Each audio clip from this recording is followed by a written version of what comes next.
Hello, everybody. I just want to remind you and mention a family tradition that we have had as a Bancroft family every year since ever I can remember. It's been since before I was born, but even I can remember it just as a very, very, very young child. So it's been going on, well over 80 years. And we hope that you carry on this tradition. It's just a great, great tradition, we think. This is the book that we read every Christmas Eve. It's called The Night Before Christmas. It's the British version, and it's been around for I don't know how long. But let me just read it. It'll bring back memories to some and maybe not to others, but maybe it'll be a tradition for everybody, and I hope it is and remains a tradition. The book starts the night before Christmas, and it starts with 8 little houses for the reindeer that Santa uses on his once-a-year trip. And the story goes, "'Twas the night before Christmas when all through the house not a creature was stirring, not even a mouse. The stockings were hung by the chimney with care, in hopes that St. Nicholas soon would be there.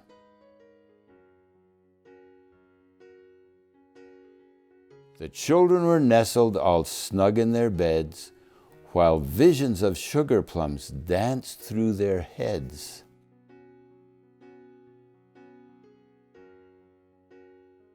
And Mamma in her kerchief and I in my cap had just settled our brains for a long winter's nap, when out on the lawn there arose such a clatter, I sprang from my bed to see what was the matter.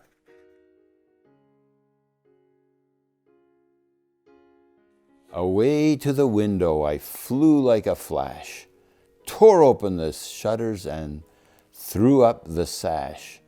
The moon on the breast of the new-fallen snow gave a luster of midday to objects below.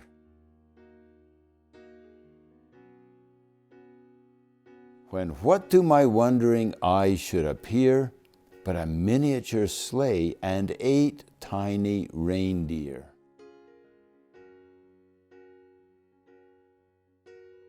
With a little old driver so lively and quick, I knew in a moment it must be St. Nick.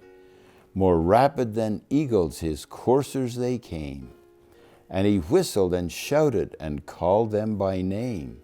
Now Dasher, now Dancer, now Prancer, now Vixen, on Comet, on Cupid, on Donner and Blitzen.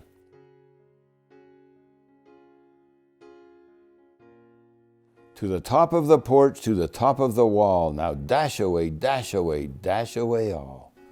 As dry leaves that before the wild hurricane fly, when they meet with an obstacle, mount to the sky. So up to the housetop the coursers they flew, with the sleigh full of toys and St. Nicholas too. And then in a twinkling I heard on the roof the prancing and pawing of each little hoof.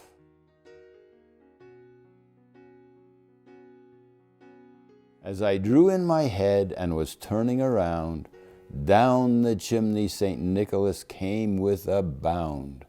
He was dressed all in fur from his head to his foot, and his clothes were all tarnished with ashes and soot. A bundle of toys he had flung on his back, and he looked like a peddler just opening his pack. And there's a picture if you can see it.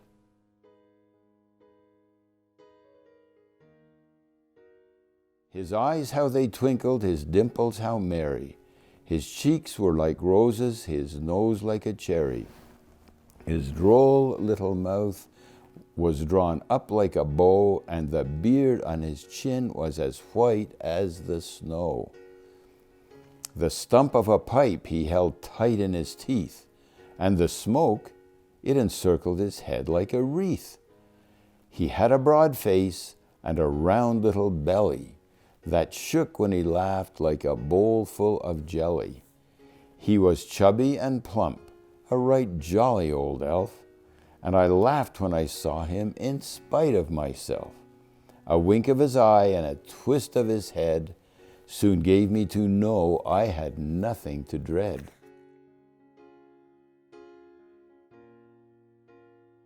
He spake not a word, but went straight to his work, and filled all the stockings, then turned with a jerk, and laying his finger aside of his nose, and giving a nod, up the chimney he rose.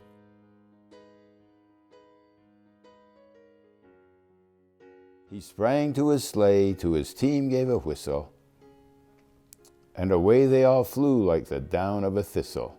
But I heard him exclaim, ere he drove out of sight, "Happy Christmas to all, and to all a good night."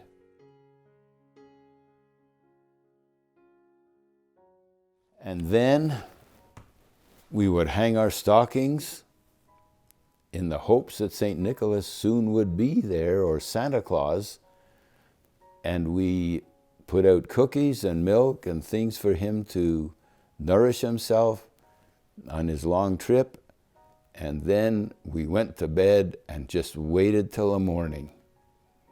I love you all, think you're the greatest. Keep up this tradition of the Bancroft family.